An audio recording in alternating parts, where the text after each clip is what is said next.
Okay, so the only thing left from projectile motion is एक छोटा सा topic बाकी रह गया है प्रोजेक्टाइल मोशन में, and that is maximum height of projectile H.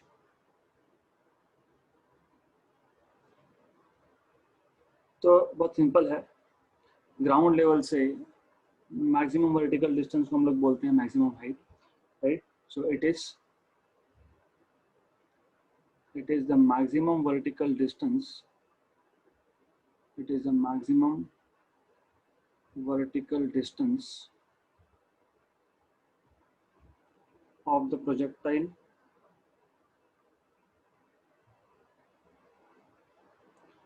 measured from the ground level,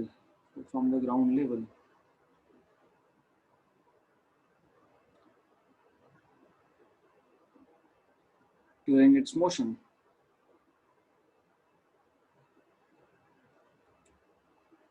तो हमको बेसिकली इफ यू रिमेंबर ये एक्स एक्सिस था, ये वाई एक्सिस था, और प्रोजेक्टाइल का मोशन कुछ ऐसा था। तो we are talking about this particular point B. ये जो पॉइंट बी है ये ग्राउंड लेवल से मैक्सिमम हाइट पे है एच पे, और हमको ये एच का एक्सप्रेशन चाहिए। तो बहुत सिंपल है, वी नो दैट हमको काइनेमेटिक्स का इक्वेशन पता है, v square equal to u square plus twice a S.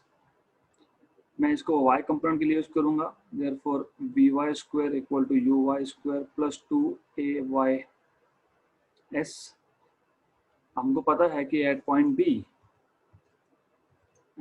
B मतलब मैक्सिमम हाइट पे vy 0 होता है, और initial component of y velocity was u sin theta if you remember correctly, और ay जो है ये माइनस जी है, और s हमारे केस में हमने h लेके रखा है, हमको h का एक्सप्रेशन चाहिए। Therefore 0 equal to uy square मतलब u square sine square theta minus 2gh। तो इसको सिर्फ हमको सिंप्लीफाई करना है, तो will get 2gh equal to u square sine square theta, and therefore you will get h is equal to u square sine square theta by 2g। तो ये मिल गया हमको expression for maximum vertical distance from the ground level, and that is maximum height of projectile. Okay, तो मैं वापस repeat कर देता हूँ, बहुत सिंपल है। हमको प्रोजेक्टाइल का ग्राउंड लेवल से मैक्सिमम वर्टिकल डिस्टेंस निकालना है, दैट इज मैक्सिमम हाइट। तो हमने क्या किया, सिर्फ v square equal to u square plus twice a s use किया है। वाई? बिकॉज हमको पता है मैक्सिमम हाइट पे वी वाई की वैल्यू 0 होती है, यू वाई तो वैसे भी यू साइन थीटा था, ए वाई माइनस जी था, और एस की वैल्यू एच है। तो we just substitute this values in v y square equal to u y square plus 2 a y s, और हमको एच के लिए एक्सप्रेशन मिल जाएगा, that is u square sine square theta by 2g। Okay, so last topic from this chapter is uniform circular motion. Oops. Last topic is uniform circular motion, famously known as UCM. तो uniform circular motion को आप in short UCM बोलते हो। Okay, तो बहुत easy है। हमारे पास एक ऑब्जेक्ट है, और वो ऑब्जेक्ट जो है वो एक सर्कल पे, एक सर्कुलर पाथ पे, या फिर बोल सकते हो it is moving along a circular path, it is tracing a circle. आपको जो बोलना है वो बोल सकते हो, the way you want to say it. An object moving along the circular path with constant speed, ये important है, with constant speed, speed change नहीं हो रहा, with constant speed is said to be in uniform circular motion। तो जो भी particle एक circle के along मूव हो रहा है constant speed के साथ, then it is said to be moving in uniform circular motion, the motion is said to be uniform circular, right? But ऐसा मोशन तब पॉसिबल है जब वेलोसिटी का direction at every point is along the tangent. तो linear velocity का direction हमेशा tangent के along होगा, ऑलवेज अलोंग टेंजेंट, राइट?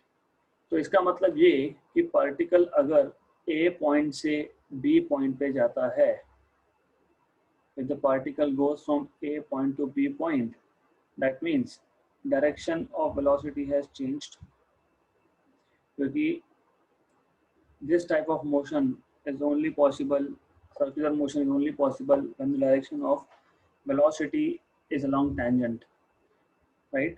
मैंने क्या बोला? Uniform circular motion is the motion of an object along the circumference of circle with constant speed. Constant speed, ये important word था, मैंने constant velocity नहीं बोला. Why I have not used constant velocity? Because velocity का direction change हो रहा है, मतलब velocity is changing. लिंक करना पड़ेगा, velocity का सिर्फ direction change हो रहा है, magnitude नहीं. मतलब speed constant है, direction of velocity is changing. अब ऐसा है कि अगर वेलोसिटी चेंज करना है, देखो वेलोसिटी वेक्टर क्वांटिटी है, वेक्टर क्वांटिटी को चेंज करना मतलब क्या? या तो उसका डायरेक्शन चेंज करो या फिर उसका मैग्नीट्यूड चेंज करो. हमारे इस केस में डायरेक्शन चेंज हो रहा है, मैग्नीट्यूड नहीं, बट स्टिल वेलोसिटी का डायरेक्शन भी चेंज करना होगा, तो यू नीड एक्सेलरेशन, वहाँ पे एक्सेलरेशन लगेगा, राइट? अब एक्सेलरेशन का डायरेक्शन अगर इन डायरेक्शन ऑफ वेलोसिटी या अपोजिट टू दैट वेलोसिटी आया, मतलब ये जो मैंने ब्लू कलर लाइंस ड्रॉ की है, साइन कलर लाइंस जो ड्रॉ किया है मैंने, तो उस केस में क्या होगा? उस केस में ऐसा होगा कि वो जो एक्सेलरेशन है, वो एक्सेलरेशन एक्चुअली वेलोसिटी, मतलब वेलोसिटी के मैग्नीट्यूड को, मतलब स्पीड को भी चेंज कर देगा. लिंक करो थोड़ा सा, मैं थोड़ा स्लो जाता हूँ. हमारे पास एक ऑब्जेक्ट था, वो ऑब्जेक्ट सर्कुलर मोशन परफॉर्म कर रहा है कांस्टेंट स्पीड के साथ. ऐसा मोशन तभी पॉसिबल होता है जब वेलोसिटी का डायरेक्शन अलोंग द टेंजेंट हो, मतलब वेलोसिटी का डायरेक्शन चेंज हो रहा है, मैग्नीट्यूड नहीं, और वेलोसिटी का मैग्नीट्यूड होता है स्पीड. स्पीड चेंज नहीं हो रहा है, चेंज हो रहा है डायरेक्शन, बट वेलोसिटी के डायरेक्शन को भी चेंज करना होगा, तो आपको जरूरत पड़ेगी एक्सेलरेशन की, क्योंकि आपने बाय डेफिनेशन बोला है a is dv by dt, acceleration is rate of change of velocity, मतलब वेलोसिटी को चेंज करना है, मतलब एक्सेलरेशन की जरूरत पड़ेगी. अब एक्सेलरेशन भी वेक्टर क्वांटिटी है, तो एक्सेलरेशन अगर वेक्टर क्वांटिटी है तो हम लोगों को डायरेक्शन देखना पड़ेगा एक्सेलरेशन का. तो अगर एक्सेलरेशन अलोंग द टेंजेंट हुआ, मतलब अलोंग वेलोसिटी हुआ, या अपोजिट टू वेलोसिटी हुआ, तो वो एक्सेलरेशन वेक्टर वो स्पीड भी चेंज कर देगा.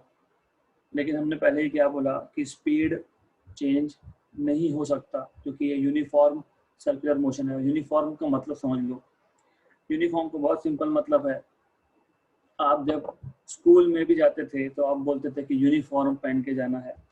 वैसे actually that is not uniform, that is dress code.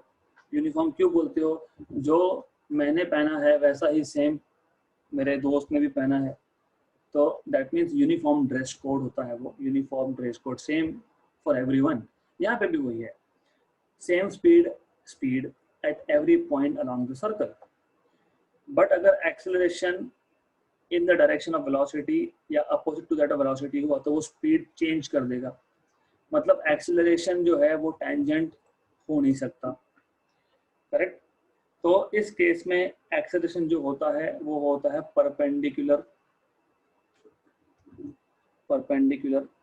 To velocity, correct? अब परपेंडिकुलर टू वेलोसिटी तो बोल दिया मैंने, बट देन डायरेक्शन स्पेसिफाई करना पड़ेगा, टुवर्ड्स सेंटर या फिर अवे फ्रॉम सेंटर, दोनों में से एक होगा. तो यहाँ पे होता है towards centre, right?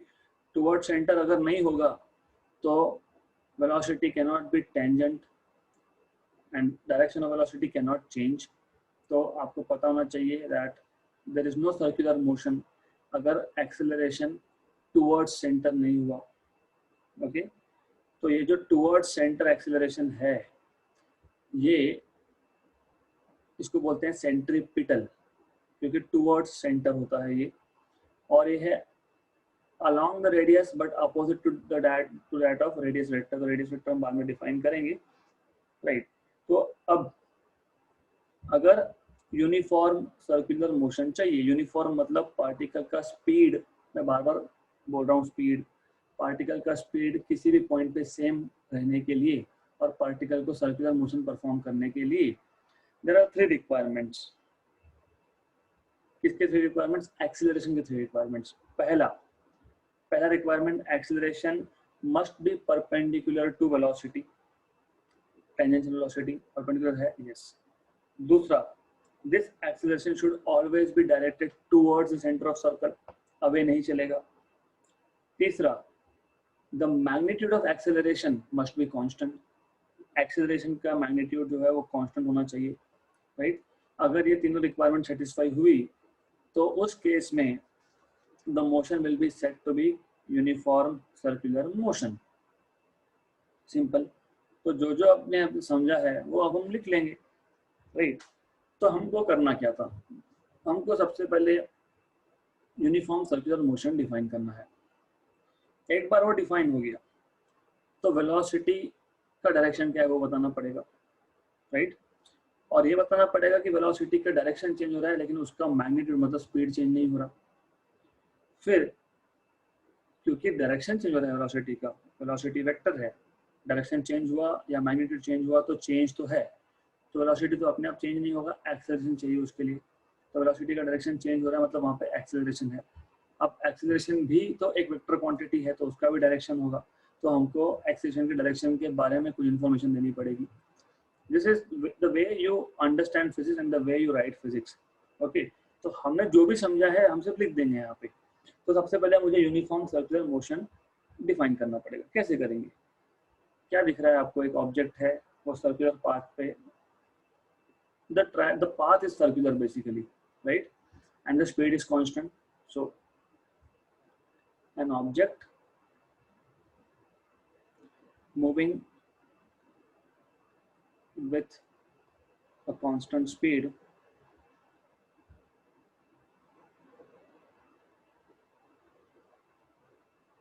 along the circumference of circle,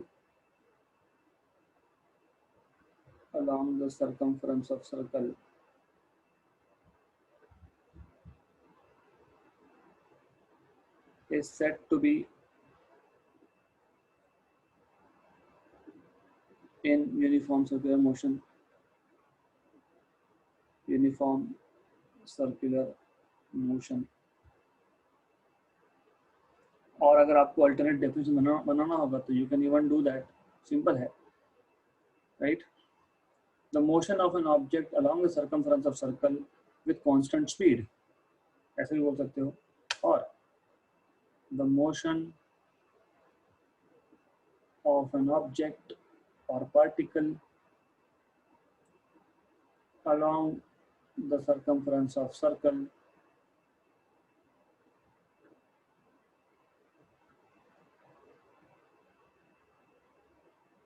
with constant speed is called as uniform circular motion, मतलब UCM in short. All right, so UCM in short, good। अब जैसे मैंने आपको बताया, ये ऐसे मोशन में, ये मोशन कब पॉसिबल है? जब वेलोसिटी हमेशा टेंजेंशियल होगा। सो such a motion is possible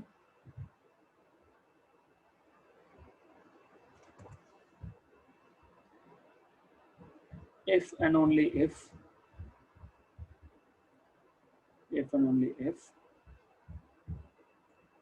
the direction of velocity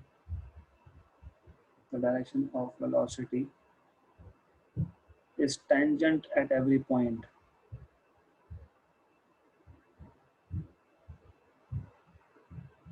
right। अब बहुत सारे स्टूडेंट को ये डाउट होता है कि हाउ कैन वी से कि वेलोसिटी का जो डायरेक्शन है वो टेंजेंट है, हाउ कैन वी से? और ये क्वेश्चन वैलिड भी है, हाउ कैन आई से, राइट। तो एक सिंपल सा एक्सपेरिमेंट आप कर सकते हो। आपने वो चेंडू I mean when you go to this जत्रास यू गेट लाइक एक थ्रेड होता है, उस पे एक छोटा सा बॉल होता है, उसको आप चेंडू बोलते हो बेसिकली। एक पेंडुलम बना लो इन शॉर्ट। तो ये पेंडुलम को जब आप सर्कुलर मोशन दोगे, let us say you are giving circular motion to that pendulum, right. और अगर वो बॉल जो बॉब है बेसिकली, अगर वो गलती से टूट गया, राइट, मतलब स्ट्रिंग टूट गई, तो direction of motion of that Bob will be always along tangent. करके देखना, एक रस्सी लेना, उस पर एक बॉल बांधना, रस्सी को थोड़ा सा काट देना एंड पे, मतलब आई एम सेइंग दिस, ऐसा करो और इस पॉइंट पे हल्का सा काटो, मेक अ क्रैक, और फिर इसको ऐसा सर्कुलर मोशन में सेट कर दो। एट वन स्टेज ये जो सर्कुलर मोशन परफॉर्म हो रहा था, ये रस्सी ब्रेक होने के बाद the ball should go tangentially outwards, right. Check it for yourself, क्योंकि मैं चाहता हूँ ये आप देखो, ये बॉल यहाँ जाता है कि टेंजेंशियली जाता है, ये आपको चेक करना है, ये वेरीफाई करना है, right. Verify for yourself. Okay, good. Then anyways, just to tell you कि ऐसा मोशन तभी पॉसिबल है जब वेलोसिटी, यहाँ पे v मतलब लीनियर वेलोसिटी है, it is always along tangent. Okay, अब मतलब वेलोसिटी का डायरेक्शन चेंज हो रहा है, राइट, और उसके लिए चाहिए acceleration. So this means direction of velocity is changing, direction of velocity is changing, right। और ये कब पॉसिबल है, जब एक्सेलरेशन होगा। It is only possible when there is acceleration, when there is acceleration। अब हमको पता है कि एक्सेलरेशन भी वेक्टर क्वांटिटी है, तो उसकी डायरेक्शन की बात करनी पड़ेगी। इफ acceleration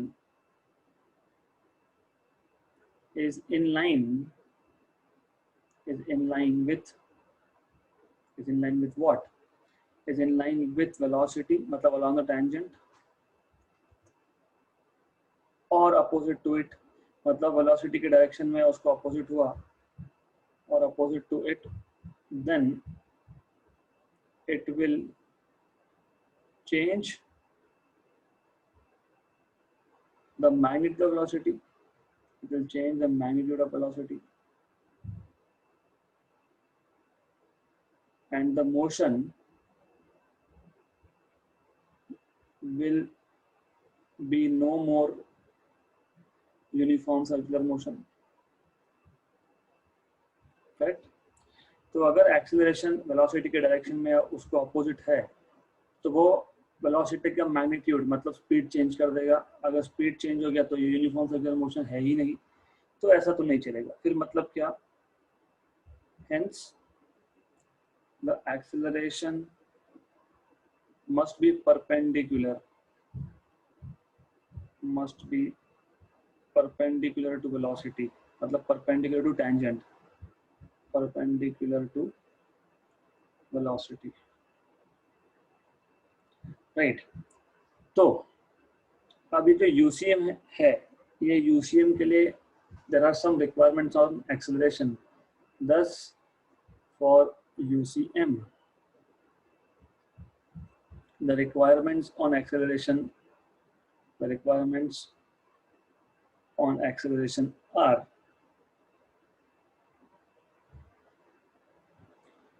जैसे मैंने आपको बताया, पहला रिक्वायरमेंट कि ये हमेशा टेंजेंशियल वेलोसिटी को परपेंडिकुलर होगा, right. Acceleration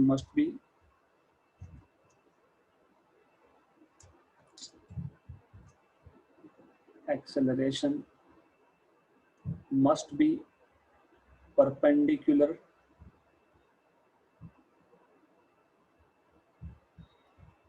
to the tangential velocity,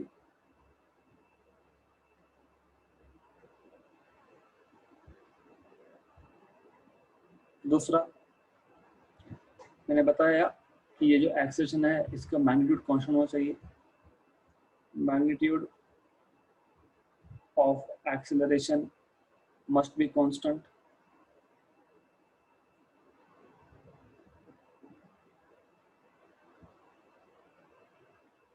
तीसरा third point, it should be directed inwards towards the center of circle. Acceleration must be directed towards the center of circle. Towards the center of circle. Okay, तो ये तीन condition है. Bye the वे, अगर acceleration है तो force के बिना तो नहीं होगा. जैसे वेलोसिटी का चेंज एक्सेलरेशन के बिना नहीं हो सकता, वैसे ही एक्सेलरेशन फोर्स के बिना नहीं हो सकता. How do you know? Force is m into a. Force is mass times acceleration. मतलब acceleration cannot be there if there is no force, right? So, but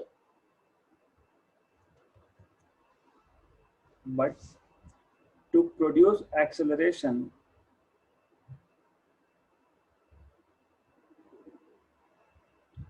there must be a force, right? So ये जो force है which is in the direction of acceleration, मतलब towards the center of circle, is called a centripetal force, right? Thus a force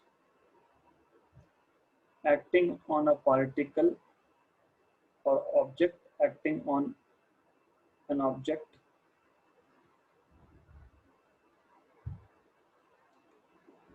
performing UCM and directed towards center of circle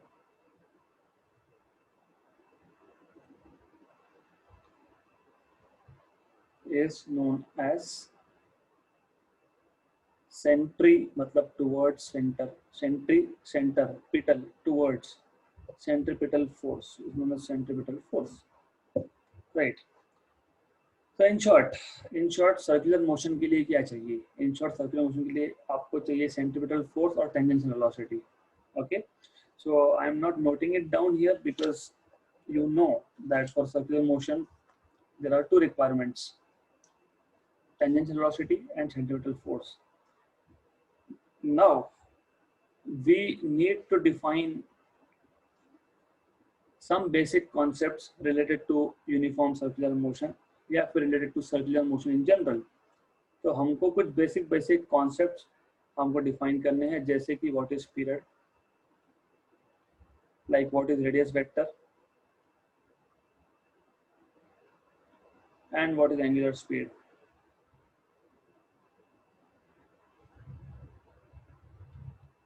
Right. So I'll start with one by one. I'll first define what is period. बहुत easy है. अगर हमारे पास एक particle है या object है जो circular motion perform कर रहा है, इसको एक राउंड कंप्लीट करने में जितना टाइम लगेगा, that is period. The time taken by an object performing circular motion to complete one revolution is called as period. The time taken by an object performing circular motion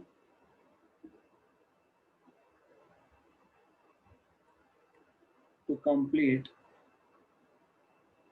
one revolution और one circle भी बोल सकते हो. one oscillation यहाँ पे नहीं समझेगा, वो next year आएगा. To complete one revolution is known as period. Good. अब period अगर आप फाइंड कर पाए तो आपको स्पीड मिल जाएगा. कैसे? also स्पीड है, वेलोसिटी नहीं, क्योंकि मैं डायरेक्शन स्पेसिफाई नहीं कर रहा हूँ. Speed is distance upon time. तो v is equal to distance. एक चक्कर में, वन राउंड में, a से स्टार्ट होकर वापस a तक आने में अगर इस सर्कल का रेडियस r है तो डिस्टेंस कितना कवर हुआ? Circumference of circle. So v is equal to 2 pi r. Time कितना लगा? टी जिसको मैं डिनोट करता हूँ कैपिटल टी से, तो पीरियड को हम लोग बोलते हैं कैपिटल टी से डिनोट करते हैं। इजी है, right. 2 pi r is distance in 1 revolution.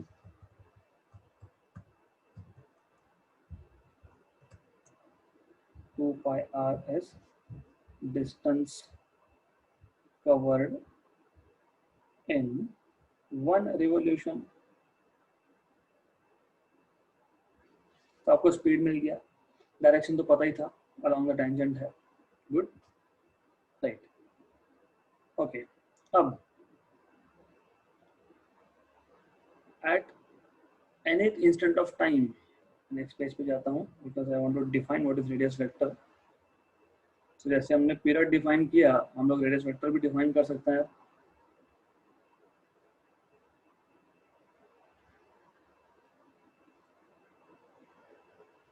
तो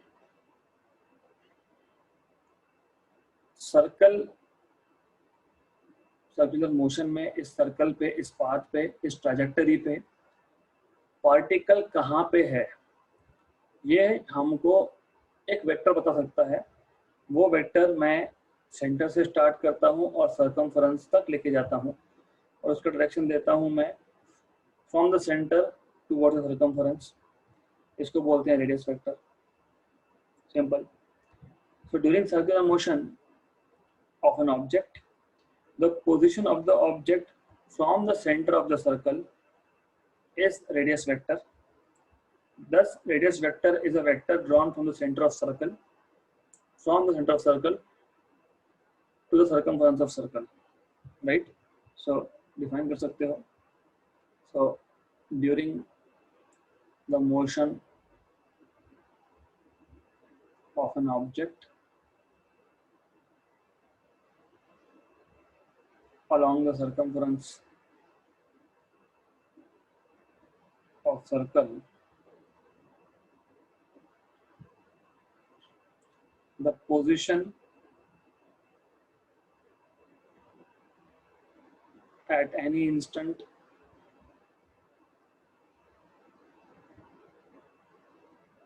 can be given by a vector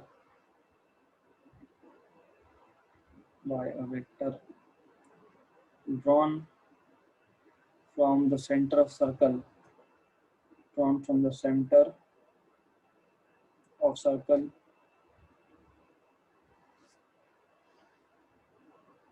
up to the circumference. This vector is called as radius vector. It's called as radius vector. Simple. Centre से circumference तक vector draw कर दिया, that is radius vector. Good.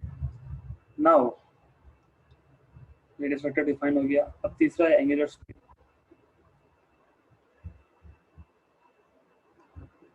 देखो ये angular speed ये linear speed जैसा ही है। Linear speed में आपने क्या बोला था, distance upon time, distance covered by a particle moving along straight line in a given time interval. तो यहाँ पे भी कुछ वैसा ही हो रहा है, सिर्फ यहाँ पे क्या है, यहाँ पे जो हमारे पास रेडियस वेक्टर था, ये रेडियस वेक्टर आर बार जैसे जैसे पार्टिकल मूव होगा, मतलब पहले ए पॉइंट पे था अब बी पॉइंट पे आ गया in time T, right, correct. तो ये जो रेडियस वेक्टर है इसने कुछ एंगल बनाया, राइट, थीटा। ये हो गया एंगुलर डिस्प्लेसमेंट। ये भी डिस्प्लेसमेंट है, किसका डिस्प्लेसमेंट है, रेडियस वेक्टर का डिस्प्लेसमेंट है, राइट। तो the rate of change of angular displacement upon time, जैसे लीनियर, जैसे वेलोसिटी कैसे डिफाइन किया था आपने, linear displacement upon time, right, correct, that was velocity, displacement upon time was velocity, distance upon time was speed. यहाँ पे हम लोग एंगुलर स्पीड की बात कर रहे हैं। तो एंगुलर स्पीड मतलब ओमेगा, मतलब how much angle a particle performing circular motion is covering per unit time. हर एक सेकंड में ये जो पार्टिकल सर्कुलर मोशन परफॉर्म कर रहा है कितना एंगल उसने कवर किया, that is nothing but angular speed denoted by omega. तो हमने रेडियस वेक्टर को आर बार से डिनोट किया था, इसको हम लोग ओमेगा से डिनोट करेंगे। बार मत डालना यहाँ पे क्योंकि हम लोग स्पीड की बात कर रहे हैं, राइट। तो बहुत इजी है। How do define it? The angle described by the radius vector, the angle described by the radius vector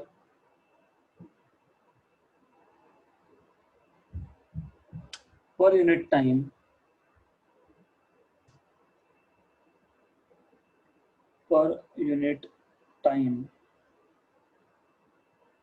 is known as angular speed.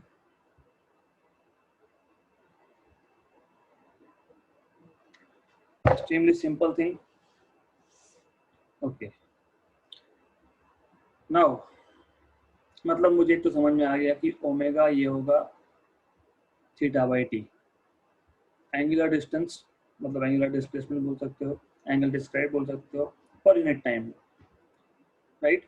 हमको पता है इन वन रिवोल्यूशन, एक कंप्लीट राउंड में, एक रिवोल्यूशन में थीटा कितना 2 पाई, small T कितना capital T, right. तो मुझे ओमेगा कितना मिल जाएगा?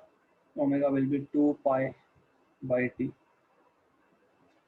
अब मैं सिर्फ आर एडजस्ट कर रहा हूँ, 2 पाई बाई टी हमारे पास था, मैंने यहाँ पे और यहाँ पे आर एडजस्ट कर दिया। और ये जो है 2 pi R by T, if you remember this was speed v, right. तो ये आ गया आपको omega v by R, right. तो ये आपको रिलेशन मिल गया लीनियर स्पीड में और एंगुलर स्पीड में, v is equal to R omega. काम का बहुत काम में आएगा ये। By the way units, omega is angle upon time, मतलब रेडियन पर second. Radian is just a number, okay, मतलब angle is just a number, but degree में मेजर नहीं होता। रेडियन ऐसा यूनिट है, मैंने आपको पहले भी बताया है, right.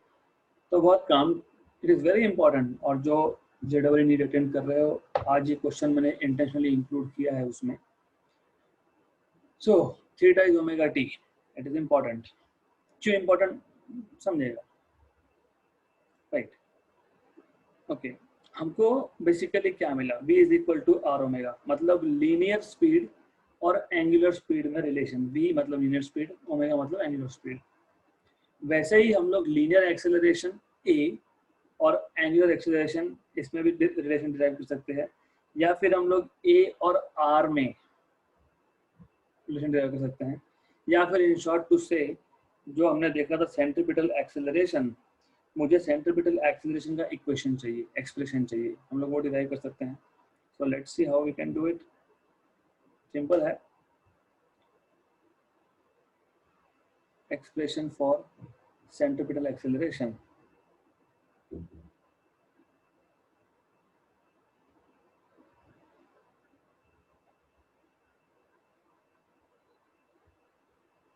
Before I start this, मैं एक क्विक रिवीजन कर देता हूँ what we have done so far. So far we have started, we have done uniform circular motion. Uniform क्यों बोलते हैं? क्योंकि speed at any point along the circumference of circle is constant, same है, इसलिए uniform। Circular motion क्यों बोलते हैं? क्योंकि circular motion है, right? तो इसको define कैसे करेंगे? Already किया है। The motion of an object around the circumference of circle with constant speed is called as uniform circular motion. ये मोशन कब पॉसिबल होगा? ये मोशन तब पॉसिबल होगा जब वेलोसिटी का डायरेक्शन अलोंग द टेंजेंट होगा एट एवरी पॉइंट, ओके। इसका मतलब वेलोसिटी का डायरेक्शन चेंज हो रहा है, स्पीड तो कांस्टेंट ही है, पर डायरेक्शन चेंज हो या फिर स्पीड चेंज हो, स्पीड तो चेंज नहीं हो रहा, बट इफ डायरेक्शन भी चेंज हो रहा है वेलोसिटी का, दैट मीन्स, इसका मतलब ये होता है कि एक्सेलरेशन चाहिए। वेलोसिटी में चेंज तभी पॉसिबल है जब एक्सेलरेशन होगा। तो एक्सेलरेशन है तो एक्सेलरेशन भी वेक्टर क्वांटिटी है, तो उसका डायरेक्शन होगा। तो या तो वो वेलोसिटी के डायरेक्शन में होगा टैंजेंट या opposite to velocity, but if acceleration is in the direction of velocity और अपोजिट टू दैट, तो वो डायरेक्शन के साथ साथ मैग्नीट्यूड मतलब स्पीड भी चेंज कर देगा। पर स्पीड चेंज हो गया तो ये यूनिफॉर्म सर्कुलर मोशन है ही नहीं फिर, but we are studying uniform circular motion. मतलब along the tangent या फिर opposite to velocity, acceleration cannot have these directions. Acceleration cannot be in the direction of tangent, possible नहीं है। फिर कौन सा बचा? tangent को perpendicular, right? तो यूनिफॉर्म सर्कुलर मोशन के रिक्वायरमेंट्स, एक्सीलरेशन हमेशा परपेंडिकुलर होना चाहिए, एक्सीलरेशन हमेशा कांस्टेंट मैग्नीट्यूड का होना चाहिए, एक्सीलरेशन हमेशा radially inwards towards centre point करना चाहिए। देन फिर हम लोगों ने पीरियड क्या होता है सर्कुलर मोशन का, रेडियस वेक्टर क्या होता है और एंगुलर स्पीड क्या होता है वो देखा। पीरियड सिंपल है, एक चक्कर 1 राउंड कंप्लीट करने में जितना टाइम लगा दैट इज पीरियड। हमको पता है speed is distance upon time, एक राउंड में डिस्टेंस कितना 2 pi R, time capital T, तो 2 pi R by T is velocity, speed मतलब। Radius vector, a vector drawn from center of circle up to circumference, right, directed away from center, that is radius vector। फिर angular speed मतलब जैसे जैसे ये particle circular motion perform करेगा वैसे वैसे radius vector जो है वो एंगल कवर करेगा, एंगल डिस्क्राइब करेगा, राइट। एक सेकंड में कितना एंगल डिस्क्राइब किया, angle describe by radius vector per unit time, that is nothing but angular speed. Connect करो ना, कनेक्ट करोगे तो सब समझेगा। किसके साथ कनेक्ट करो? लीनियर के साथ कनेक्ट करो। लीनियर में स्पीड क्या था, हर एक सेकंड में कितना डिस्टेंस कवर किया, मीटर पर सेकंड लिखते हो ना, हाउ मेनी मीटर्स पर सेकंड, यहाँ पे हाउ मेनी रेडियंस पर सेकंड, हो गया मैपिंग, सिंपल, गुड। देन फिर हमने वो जस्ट वी और ओमेगा को कनेक्ट किया है।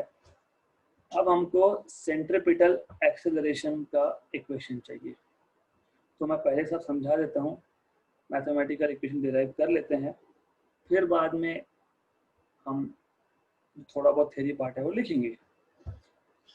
द थिंग इज हमारे पास एक पार्टिकल है जो सर्कुलर मोशन परफॉर्म कर रहा है।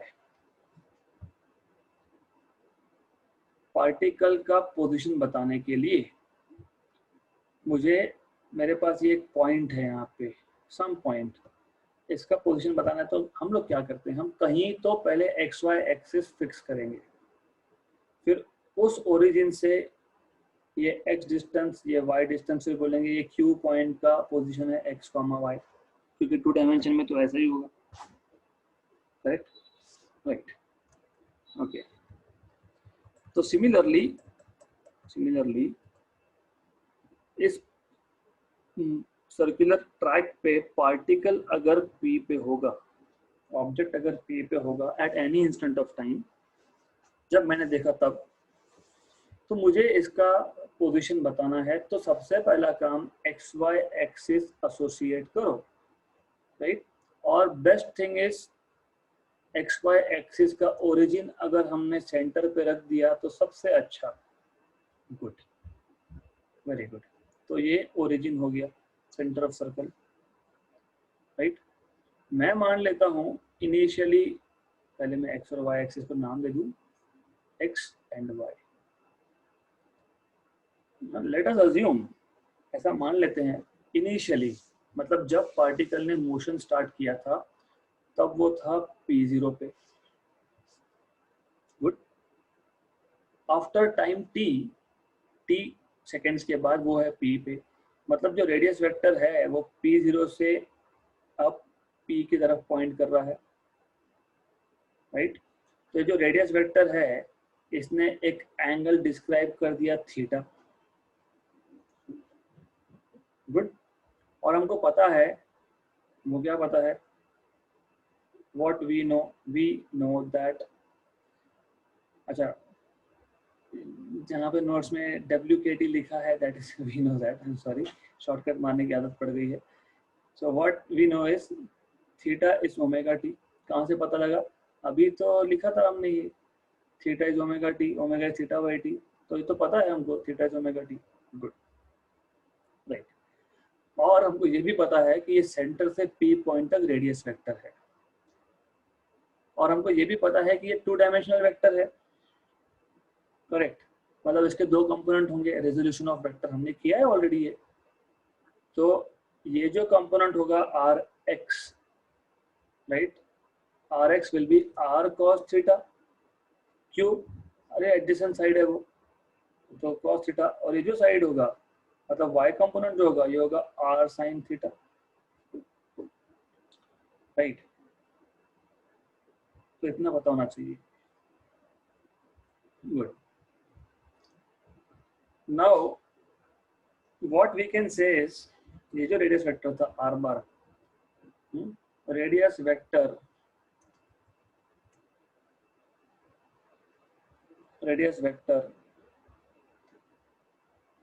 of the object or particle at point P is given by r bar equal to rx I cap, x component along x direction I cap, plus ry j cap. और rx मैंने अभी बताया आपको r cos theta I cap plus r sin theta j cap. अभी मैंने आपको बताया कि थीटा मतलब ओमेगा टी, तो r cos omega T I cap plus r sin omega T J cap, right. ये सब क्यों कर रहे हैं हम लोग? क्योंकि हमको चाहिए वेलोसिटी वेक्टर. क्यों? क्योंकि हमको चाहिए एक्सेलरेशन. टॉपिक का नाम ही है एक्सप्रेशन फॉर सेंट्रीपिटल एक्सेलरेशन. मतलब जो एक्सेलरेशन टुवर्ड सेंटर था, आपको याद होगा मैंने ड्रॉ किया था यहाँ पे, somewhere I have shown acceleration a bar if a particle is performing circular motion, uniform circular motion, then the acceleration is towards center, right, a bar. हमको उसका एक्सप्रेशन चाहिए. तो a bar हम लोग कैसे निकालते हैं? Rate of change of velocity dv bar by dt, right. dv bar by dt velocity का डेरिवेटिव. वेलोसिटी कहाँ पे हमारे पास, तो वेलोसिटी कैसे निकालते हो? How do you find velocity, right. But time derivative of या फिर derivative of radius vector with respect to time gives us instantaneous velocity. So time derivative of position vector, इस केस में position मतलब radius vector है, radius vector gives instantaneous velocity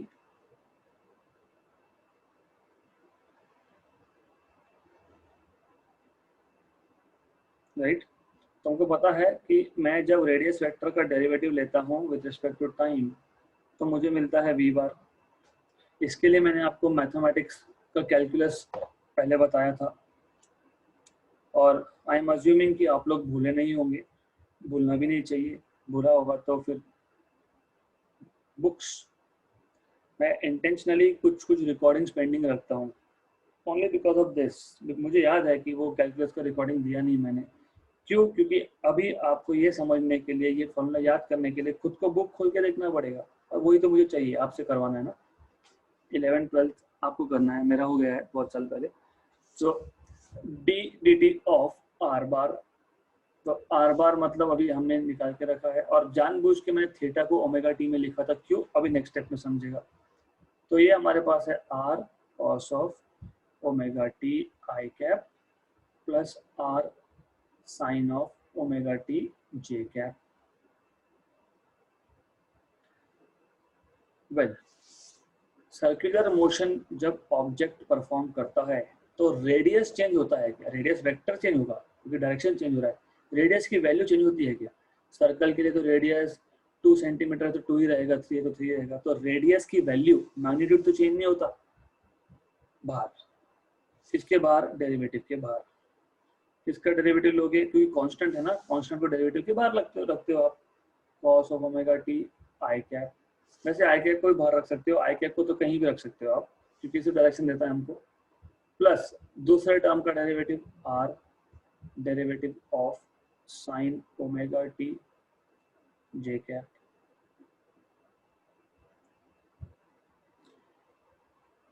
आपको याद होगा मैंने आपको बताया था साइन का डेरिवेटिव कॉस, कॉस का डेरिवेटिव साइन, लेकिन कॉस सी से स्टार्ट होता है तो कॉस का डेरिवेटिव माइनस साइन होता है, ये याद होना चाहिए। तो माइनस साइन ओमेगा टी। और मैंने इंटेंशनली एक चीज आपको बताई थी तब, अगर आप डेरिवेटिव ले रहे हो कॉस का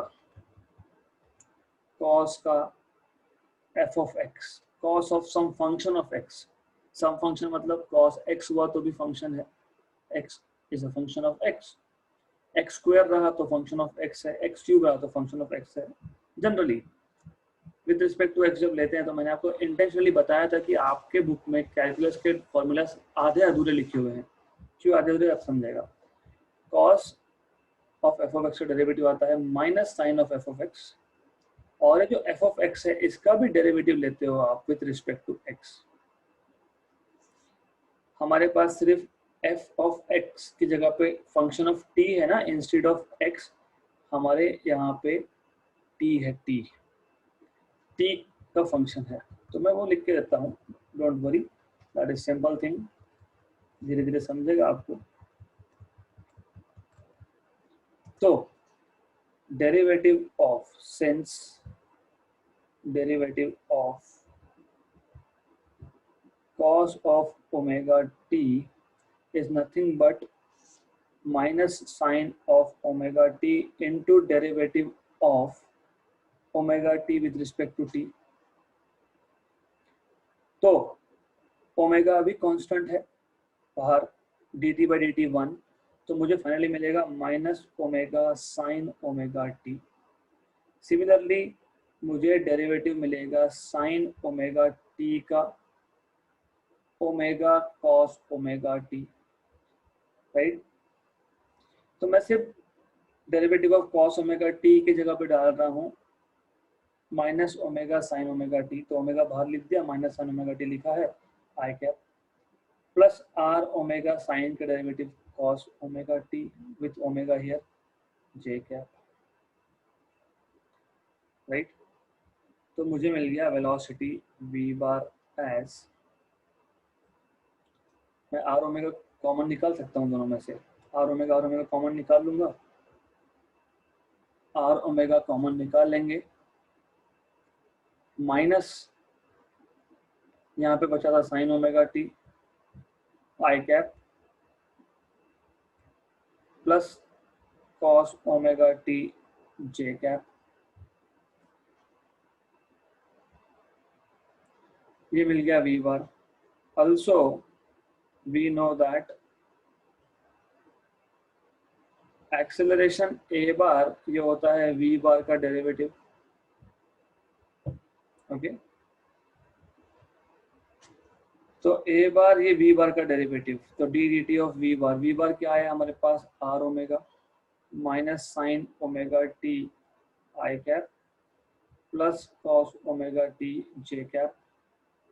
r और ओमेगा दोनों कांस्टेंट है, कांस्टेंट्स को डेरिवेटिव के बाहर रखा जाएगा, फिर पहली टर्म का डेरिवेटिव लेंगे, मतलब derivative of minus sine omega T I cap लेंगे, राइट, प्लस दूसरे टर्म का डेरिवेटिव लेंगे, मतलब derivative of cos omega T J cap लेंगे।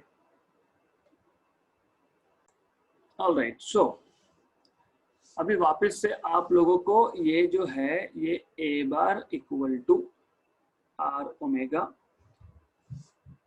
अभी माइनस साइन तो बाहर लिख देंगे हम लोग, अभी साइन ओमेगा टी का डेरिवेटिव मैंने अभी बता दिया, omega cos omega T, good, I cap तो आई कैप है, डायरेक्शन है, कॉस का डेरिवेटिव मैंने बता दिया minus omega sine omega T, minus omega sine omega T J cap, ये भी ठीक, ये ओमेगा टी आर्ग्यूमेंट में है, आर्ग्यूमेंट मतलब एंगल में है, राइट, गुड।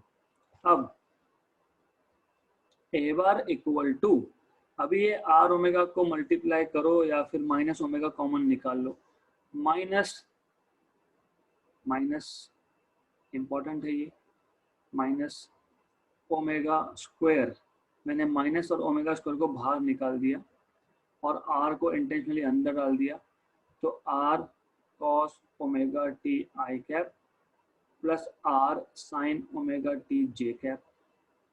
मैंने आर को दोनों टर्म से मल्टीप्लाई कर दिया, माइनस ओमेगा को बाहर निकाल लिया, ऑलरेडी एक ओमेगा बाहर बैठा था, ओमेगा और omega square with negative sign. मैंने ये इंटेंशनली किया है, क्यों? क्योंकि मुझे पता है ये जो ब्रैकेट है यहाँ पे, ये क्या था आपका रेडियस वेक्टर था, याद करो याद करो, ये था R cos omega T I cap plus R sine omega T J cap, मतलब माइनस ओमेगा स्क्वायर और ये आर बार। तो मिल गया आपको acceleration, this is centripetal acceleration. Negative sign का मतलब क्या होता है? नेगेटिव साइन का मतलब ये होता है कि एक्सेलरेशन जो है वो रेडियस वेक्टर को अपोजिट है, और रेडियस वेक्टर सेंटर से अवे था, तो एक्सेलरेशन सर्कमफरेंस से सेंटर की तरफ है, टुवर्ड सेंटर है। So negative sign indicates, negative sign indicates that acceleration is opposite to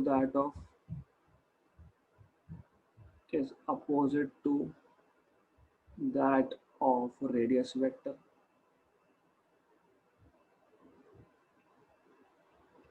Which means, therefore, acceleration is directed towards the center.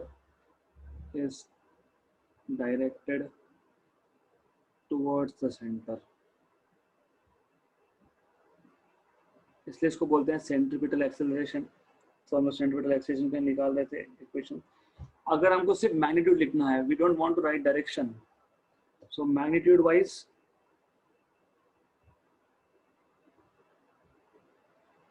A is nothing but, अभी formula बन गया ना, अभी बनाया ना, ओमेगा स्क्वायर आर, और omega क्या है? V बाई आर, तो V square by R square into R, एक आर कैंसिल, राइट, करेक्ट। तो V स्क्वायर बाई आर आएगा, तो V स्क्वायर बाई आर आ गया, करेक्ट।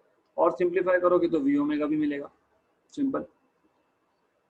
तो ये तीन इक्वेशन आ गए सेंट्रीपिटल एक्सेलरेशन की, R omega square, V square by R, V omega. Force कैसे निकालोगे? Therefore centripetal force is given by, क्योंकि centripetal acceleration है, centripetal force is given by centripetal force। force क्या होता है? mass into acceleration, right? acceleration क्या आया आपका? ओमेगा स्क्वायर आर, ये एक इक्वेशन बन गया। m तो लिखना पड़ेगा ना, a की जगह पे पहले ओमेगा स्क्वायर आर डाला, फिर v स्क्वायर बाय आर लिखा, फिर उसके बाद में a की जगह पे v ओमेगा लिखा, तो ये मिल गया आपको तीन equation for centripetal force. But magnitude, direction अगर रखोगे तो माइनस साइन दिखाना पड़ेगा आपको, राइट। इजी है, मैं रिपीट कर रहा हूँ स्लोली। हमको करना क्या था? हमें सेंट्रीपिटल फोर्स का, सेंट्रीपिटल एक्सीलरेशन का एक्सप्रेशन चाहिए। जस्ट इमेजिन कि आपके पास एक पार्टिकल है जो P0 पोजीशन से स्टार्ट हो रहा है, एक्स एक्सिस से स्टार्ट हो रहा है, और वो अभी जाएगा एंटी क्लॉकवाइज डायरेक्शन में, सर्कुलर मोशन परफॉर्म करेगा। तो वो लिखना बाकी, हम लिख लेते हैं फिर। Consider a particle performing circular motion in anti-clockwise direction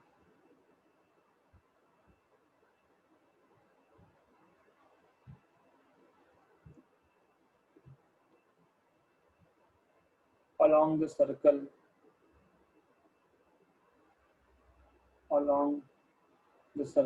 of radius r, right? Initially the particle is initially the particle or object जो भी बोलोगे, the particle is at p0.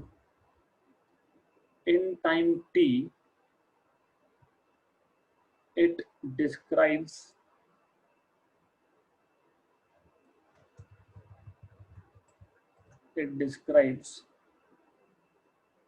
an angle theta and reaches point P.